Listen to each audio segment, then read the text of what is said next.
Hi, I'm Ron D. Haas. I'm the president of Covenant Eyes, and this is our series of Facebook Live at 12:35 every Wednesday, unless prior announcement of a different time, which actually is going to happen in a couple of weeks.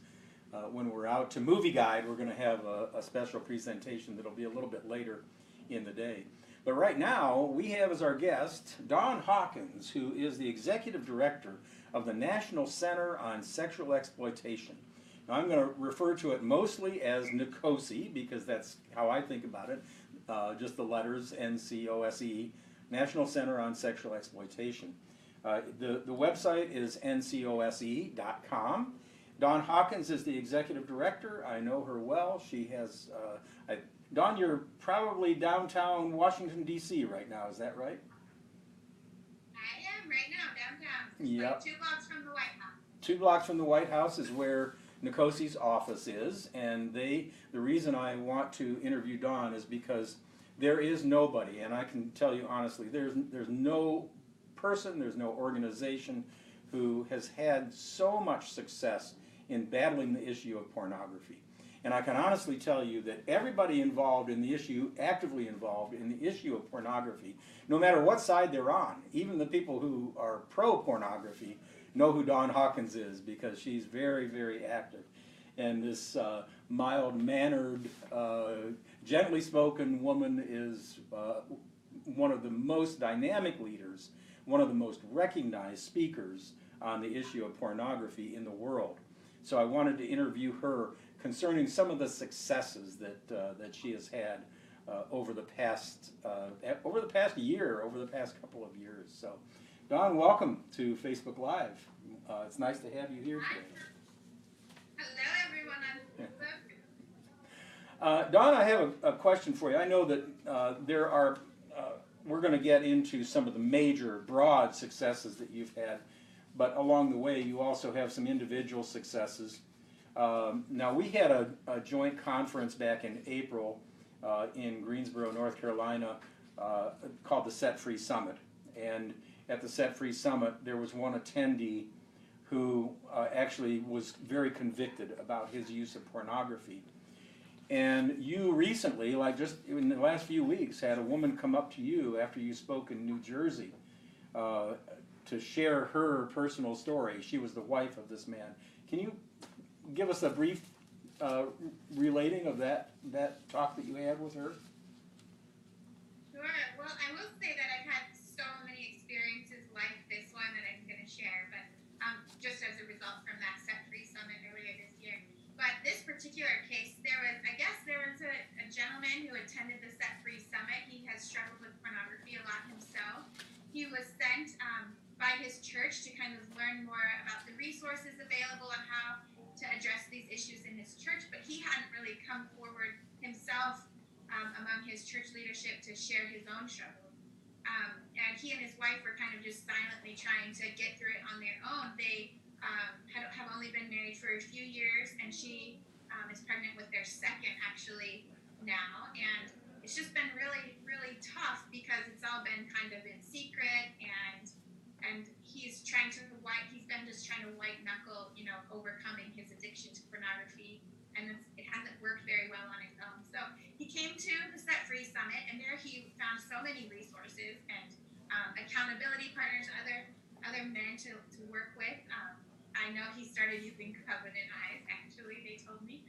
And he came forward to his wife and really just opened up to her about so much more of the problem, and it answered a lot of her questions and concerns, and together they were able to work together to try to move forward and find hope and healing and so forth. And so I was speaking at this women's conference in New Jersey a couple of weeks ago, and this woman came up to me, and she was just in tears and told me how her husband specifically told her about a talk that I gave about the whole movement, how it's swelling and how it's changing, and that gave him a lot of hope, she said, and so she signed up with our organization with some of the others there, and she's been really following closely and taking action in all of these different petitions that I think we'll get into and stuff. But it was so moving to see how our efforts, especially combined efforts, have really changed an entire family.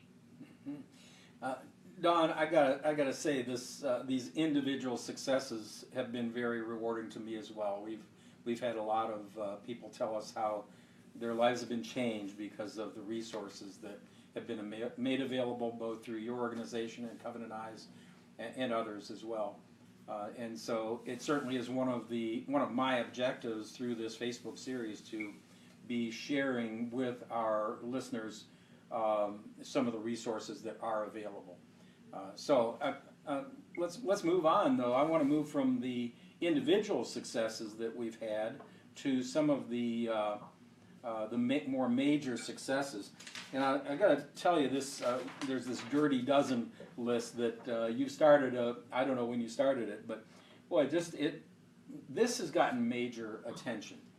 And so I'd just like to go through a few of the Dirty Dozen the Dirty Dozen list that you had in 2016 and even some years in the past, and some of the successes, because they're remarkable. It's kind of interesting who is on the Dirty Dozen list. There are some surprises. One of them was Google. Now this is something that I happen to have, we actually happen to work together on because we sent a team to the Google offices along with people from your office. Tell us what happened with Google. Yeah, well, let me just back up and explain what the Dirty Dozen list is. Is that okay? Yeah, absolutely, yes. So, starting in 2013, we launched this project where we named 12 targets who we see as the kind of more mainstream targets we see as facilitating sexual exploitation in America, whether they're profiting from or facilitating pornography or prostitution, engaged in trafficking efforts, etc. So that's what it is. We announce the list at the beginning of each year, so we'll be announcing our 2017 list really soon.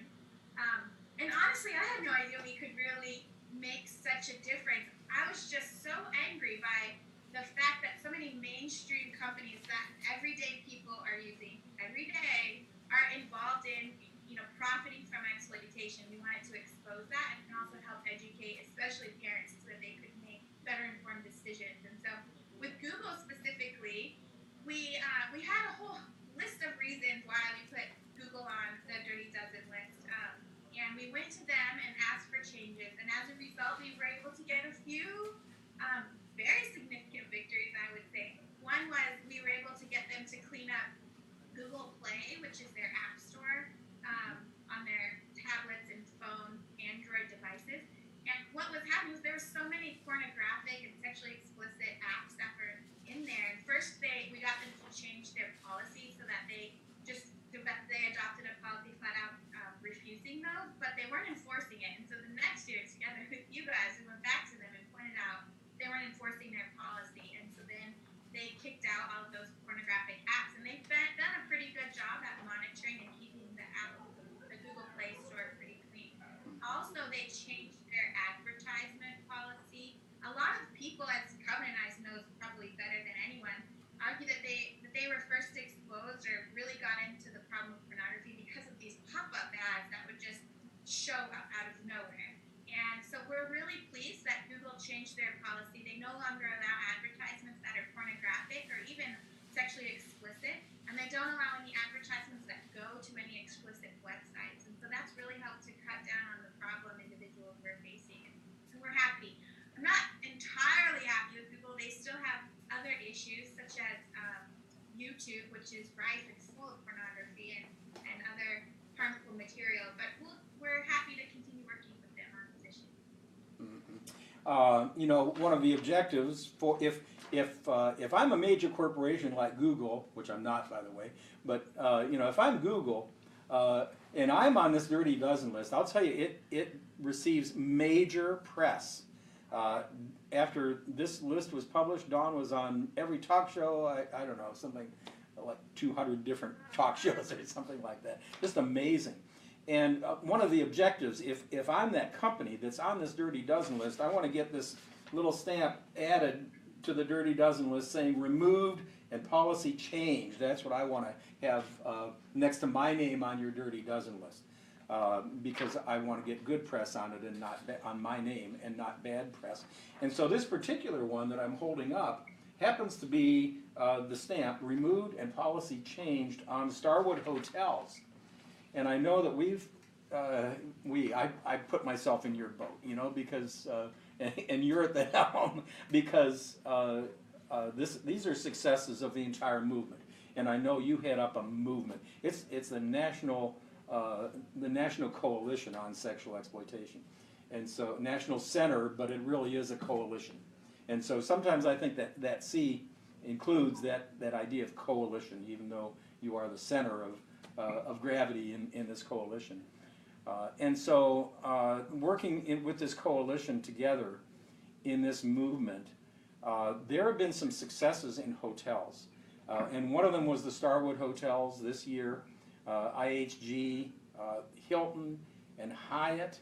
Can you tell me, this is a rhetorical question because I know you know the answer, how many hotel rooms tonight will not be showing pornography because of this coalition's and your work? Yeah, well, that's 2 million hotel rooms around the country, around the world. Tonight. And tonight, and you use like occupancy rates and so forth, that's about 1.3 hotel rooms that would be occupied tonight that will no longer have pornography access through their on-demand channels. So it's been an incredible effort trying to change really the whole hotel industry. But you know what happened was we first had a meeting with Hilton Hotels, and we've been kind of going after Hilton for a couple of years because of their on-demand porn channels that they were offering that were just really atrocious themes, like child, very violent, slavery-themed stuff. And finally, once we got a meeting with them, they said that the reason they took the meeting was because they were getting 1,000 emails a week in the early part of last year complaining about this. And so that really does go to show that it's a joint effort. It's way more than our small staff can do. It's many of those listening here. It's the coalition effort of other groups that leads to this change. We're just trying to put the pieces in order so that there's something we can all call on it.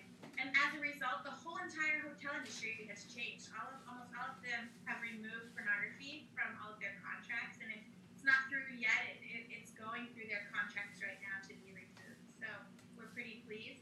And as a result also of this, they've kind of become more partners in the fight against exploitation. This last year, for example, we found out about some porn expos being held at a Holiday Inn and also at a Hilton. We were able to contact their executives because we had this relationship already. Now we're working to try to make sure that they have a policy in place to not allow any of these kind of exploitive sex conferences anymore. So it wasn't just the one victory of no porn in the hotel rooms, but it's evolving into further partnerships against exploitation. So there was this conference, and if I recall the situation, there was a conference that was actually scheduled for a hotel. They already had it scheduled, and because of your reaching out to the upper echelon of that hotel chain, both the Hilton and what was the other one? Was it a Holiday Inn? Yeah, IHG. And because you reached out to the upper echelons of those organizations, they in turn went down to the individual hotel, and because of that effort, the porn conference actually was not held there. And they ended up holding it like at some porn store or something, didn't they? Where was it held? It was held at a strip club where, that kind of thing actually happens regularly. We're not happy about it, but at least it wasn't normalized and legitimized. It's kind of like this is what all of society is accepting. So we were pretty pleased it was good. I could have checked into that Holiday Inn, and lo and behold, there's this porn conference going on. That would not make me very happy, that's for sure. So thank you for that work. We are talking to Dawn Hawkins, who is the executive director of the National Center on Sexual Exploitation, that I refer to as NCOSE. The website is ncose.com, and if you go to that website, you can find the link to the Dirty Dozen list that we're talking about. So let me ask you, there was another success recently that I heard about, and that is a success with Verizon. If I recall, there was a pretty good success with Verizon. What was that? Oh. We told you. There's an incredible success with Verizon, which we hope to announce in the next couple of weeks. Oh, great. We've been going after Verizon also for quite a number of years because, I mean, enough, they are one of the top distributors of hardcore pornography, not only through their cable, their like on-demand services, but also as a internet service provider and also as the provider of Wi-Fi wireless services and phones. And so we're asking them to make quite a lot of changes. And they have conceded a little bit, but we're still working out some details. So this is, you know, we can do enough. it's just these huge corporations. These huge corporations. You're having success, and I know you don't have a staff of hundreds there in Washington D.C. You're having success reaching to these huge corporations. Another one, a recent one that I did read about on your website was Walmart. Walmart was, if I'm not mistaken, was distributing child pornography on their website. Is that right? Well, legally it's child erotica or child nudity books, Okay. eroticized child nudity books. And yes, Walmart was selling these things right on their website, and it was being sold and packaged, distributed right by the Walmart. And so we went to them, and within 24 hours they removed the books from their website, and they invited us for a meeting. I am really optimistic about Walmart. I think that they have good intentions, and they do not want to be in the business of sexual exploitation. I think they just haven't been paying attention.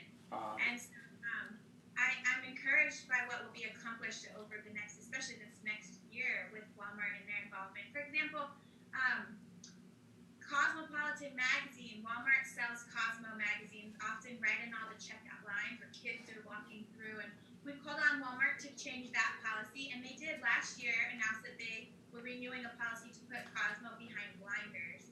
But we're not seeing that it's being enforced in all their stores, and so they're willing to work with us to talk about enforcing that. And I think that they have good intentions, and thanks to the help of so many members of the public helping us raise it to them, they're willing to talk. So that's good.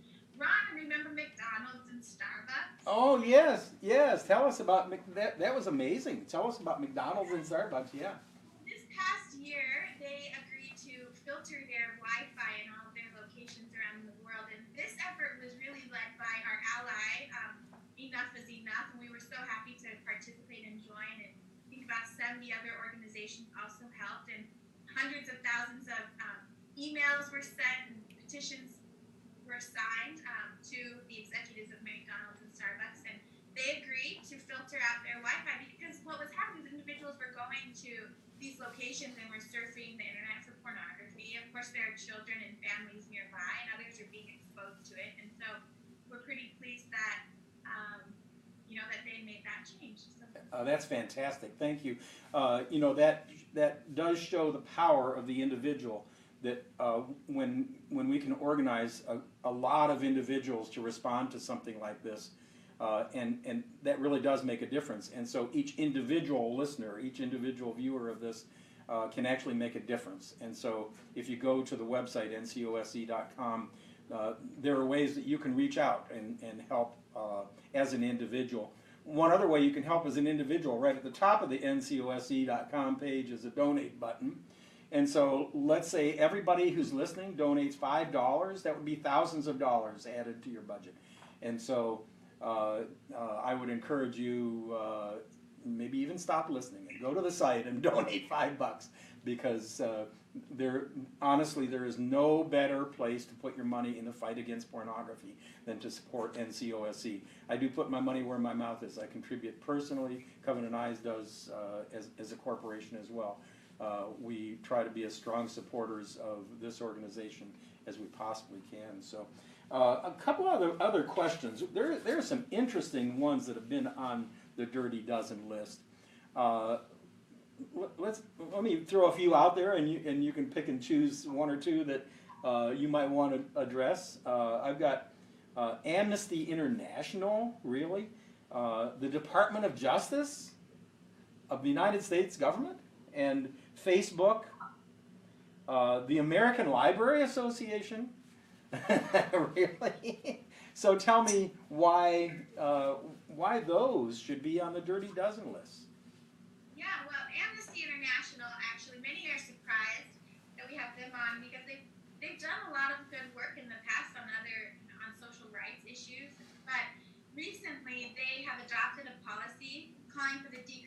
legalization of prostitution, which basically makes it okay for pimps, for traffickers, for sex buyers to go out and purchase women for sex, to use and abuse them. And we 100% are opposed to that. We want to treat these women, these prostituted individuals, as victims, which they are, and help provide support to them, help defend their dignity, and not normalize their exploitation.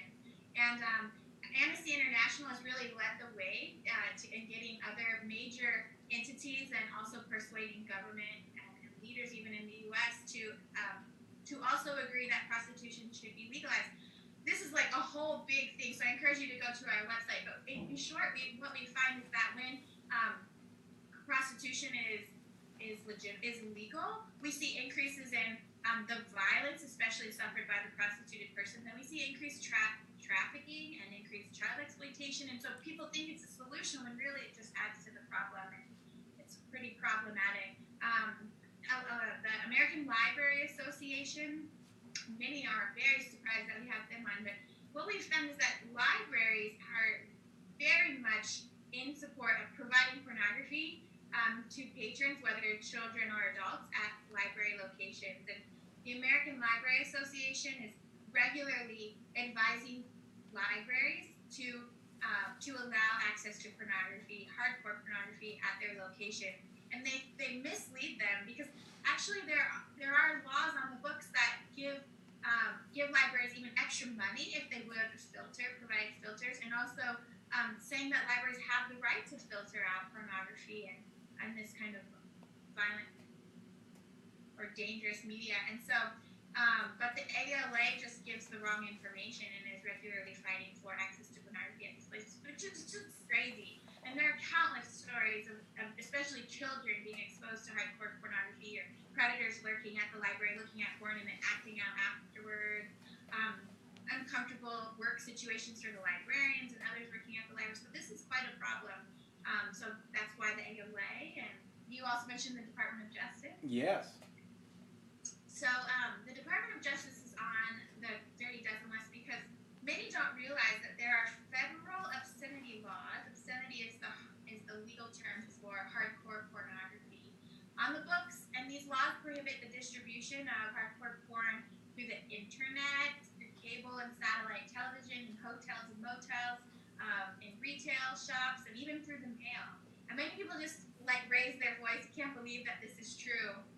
But it's because pornography is in all of those places, and the laws haven't been enforced really in the last 8 years. And so the Justice Department shut down the task force responsible for enforcing those laws. And there's so much there. We actually have a whole project, The War on Illegal Pornography, if you're interested in learning more there. But what we found is that when these obscenity laws were enforced vigorously, really the worst types of pornography, kind of like rape, violence-themed, child-themed pornography, they started to decrease in how much there was, because the pornographers were self-regulating, the laws were being enforced, etc. And so we want those laws enforced again. And one thing I want to announce is we are removing the Justice Department from the Dirty Dozen list, at least for 2017. So you have a little sneak peek, because there's a new administration, and we are very hopeful that this next administration will enforce federal obscenity laws once again. We heard yesterday in a confirmation hearing for the next Attorney General of the United States, Senator Jeff Sessions, that he is in favor of prosecuting obscenity law. And so I think we'll have a new ally there, and we'll be able to remove them. So we're working tirelessly here with Congress and Washington to try to make sure that happens. I'm guessing you have somebody who's been attending that. Being in Washington, you're only a few blocks away from where these hearings are going on. So do you have somebody actually going to the hearings and paying attention? We do. Actually, yesterday there were two pretty significant hearings. One on Backpage.com, which is also a target of our Dirty Dozen. Oh my, yes.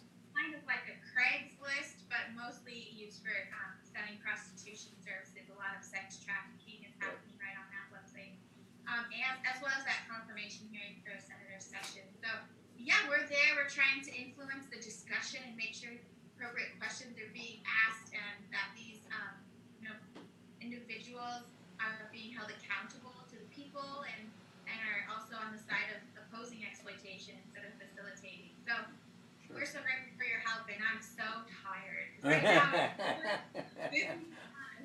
Oh, that's great. Well, I appreciate your being here. Dawn Hawkins, the Executive Director of National Center on Sexual Exploitation, used to be called Morality in Media. And I spoke with you about the change, and one of the reasons for the change, if I'm not mistaken, was the fact that you wanted to pursue the idea that pornography and sexual exploitation really have risen to the level of a public health crisis. And so, can you just speak just for a minute on why you made that change and what the success has been? Yeah, well, I think as many of you watching would, you know, maybe firsthand, the problem of pornography is really beyond an individual's capacity to protect against alone. It's so hard for parents to protect their children. It's impossible to really fully protect your children, and the connections between pornography and other forms of exploitation like sexual violence and sex trafficking, child exploitation, addiction, and compulsivity. These are all, the research is showing that there are real strong connections, and yet in trying to solve the problem of these other, more egregious forms of exploitation, often we're completely overlooking the role pornography plays as a major factor in contributing to those issues. And so we really try to change the messaging, help people see that it's not just a moral issue, but that research is indicating that there are public health impacts from pornography, and many cultural problems are arising, societal issues, and that we have to start treating this issue as a public health crisis so that we can start to solve it and make improvements. I'm a mom of 2, a 3, and a 1-year-old, and I've become even more aware how impossible it is for me to really protect my kids. I just have to prepare them. And I'm fighting hard to make sure that other individuals and corporations and government officials and scholars and law enforcement and everyone we can think of come together to try to address this issue. And so hopefully the new name helps provide that kind of platform. Sure. Dawn, I really appreciate your work. It's always encouraging to me to listen to you and the things that you're doing and the successes that you have had, and so I really appreciate your work.